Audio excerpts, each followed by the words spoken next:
Panguva ino kuri kuonekwa kunzi vakomana naTafimhaka panguva ino iyi aiwa vakatojamuka vari vachiexposa vachiunveila madetails evanhu vaionekwa kunzi vaikonzesa chaos, vanhu vaionekwa kunzi vaitambudza kana kushungurudza chizvarwa chenyika yeZimbabwe.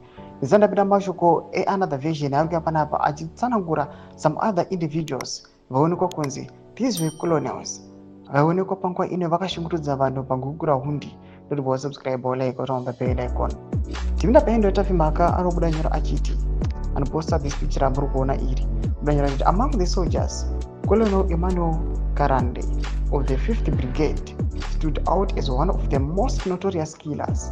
He was involved in the Gugurahundi atrocities and is believed to be a close associate of Air Marshal Perence Shiri. It is reported that Karande advised his relatives in the vicinity of Mutare to avoid the diamond fields in November. Just prior to the commencement of the operation, he bears personal responsibility of the deaths of numerous farmers during that month.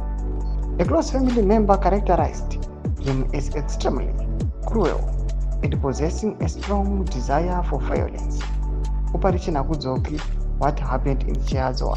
Thomas Konoich exposed panapa. I wanna not have him Balkavaruka panapa, but exposer all notorious people or vanhu vakainvolviwa au mune zviitiko zvinoonekwa kuti vanhu vakazvirangarira panguva ino vanoona kuti aiwa munyika yeZimbabwe kuti yes tinonzi takaona rusununguko zvedu vari kunoonekwa kuti vanhu vachiri kushungurudziwa vachidzokera back vachinoexposa zvinhu zvakaitika kunena Gugurahundi nemaoperations akudzoka ari kuonekwa kunzi ari kuitwa kuchiadzwa awa.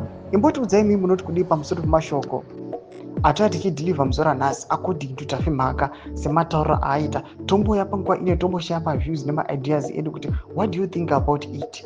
Pinda comment section medu mbotidza mafungiro enyu moti kudii pamusoro pechiitiko ichi. Aiwa musangano subscribe or like pamwe chete noturn on the bell icon.